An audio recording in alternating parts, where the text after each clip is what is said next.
Well, we're back now with two key members of the House Budget Committee, Tennessee Republican Marsha Blackburn, Maryland Democrat Chris Van Hollen. I'm not sure I need to ask either of you a question here. We just heard the questions laid out from Rand Paul and from Dick Durbin. So where do you go from here, Congresswoman? Well, we're going to wait and see what the Senate does with the proposal that we sent over. Of course, it was my one-year delay of Obamacare legislation that was the amendment that went on last night. We think that that is a reasonable request. The president has made 19, he and his administration, 19 delays. There have been 1,200 waivers. There are all these problems. I've got a list of 311 employers who have already made changes to health care, to jobs. We need to take a time out on this. Let me just ask you this. You heard this talking about this delay. What if there was a shorter delay? What if you didn't delay it for a year? What if the president said, how about 3 months? Wouldn't it be great if the president would come and negotiate with us? Would that have some appeal? These are the type things that we have invited him to come and meet with us and negotiate with us. We would love to have the president sit down and say, okay, there are some problems with Obamacare, and we have continued to bring forward ideas for health care reform, but we've been met with this attitude of no negotiation, don't want to sit down, don't want to talk about this, it's my way or the highway, but we continue to put ideas there just like last night. Right. You know, you don't want to defund it, let's go at delaying it. Senator, how many Congressmen? Well, Bob, Marsha wrote in an op-ed piece to her constituents in Tennessee that the best way to defund Obamacare was to delay it. And she's right about that. This is a way to prevent millions of Americans from signing up on October 1st to get more affordable care.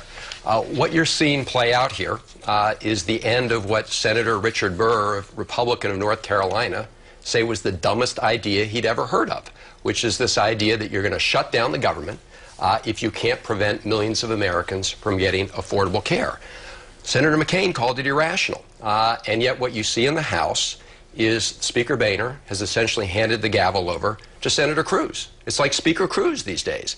And you have the far-right Tea Party wing of the caucus driving this government shutdown if they can't get their way. Now, we have tried to negotiate on the budget for months, as Senator Durbin said. I put forward a motion asking the Speaker of the House to appoint budget negotiators so we could work out on all these issues. What did the Speaker do? He denied the appointment of negotiators. In the Senate, Mike Lee, in the Senate, just let me finish, Marsha. In the Senate, Mike Lee blocked the appointment of negotiators. This was a calculated strategy to drive the country to the cliff and then say, give us what we want, end the Affordable Care Act, or we're going to shut down the government or default on our debt. That is not the way to negotiate. Let me also point out, there is bipartisan opposition to Obamacare, not bipartisan support. There's only partisan support. And you know good and well the Senate that's Democrats... not entirely true. Polls don't suggest that. Polls say that most people favor it. No, most people oppose what is happening with Obamacare. I have looked at poll after poll after poll. Do you agree with that, Congressman? They don't want it. Look, your own CBS at the vote poll last night on delay.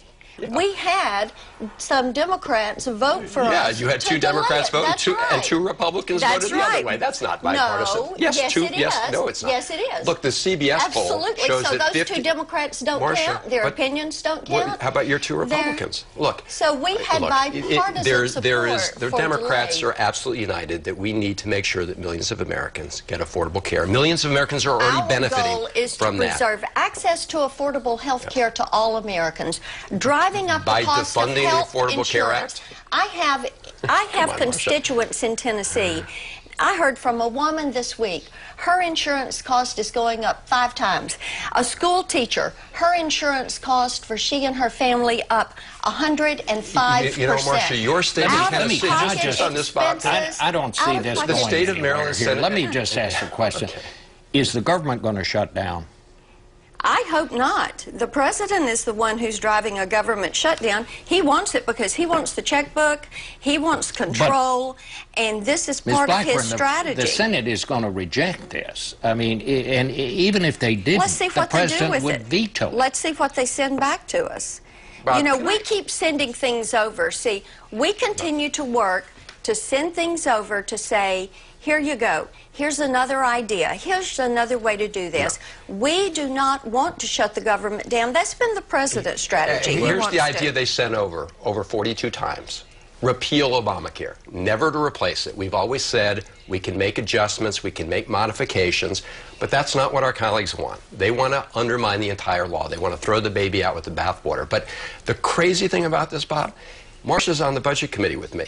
The Republican budget kept major parts of Obamacare. In fact, their budget would not balance if they hadn't kept the Medicare savings and every penny of the revenues brought in by Obamacare, including the amount of revenue brought in by the medical device tax, is what they've got in their budget. And their budget wouldn't balance without it. So it's a total hoax for them to say, on the one hand, let's get rid of Obamacare, when they keep major parts of Obamacare in the budget Marsha voted for. I mean, how do you explain that to people? Explain this to me about Senator Cruz calling over there and telling Republicans not to support Speaker Boehner.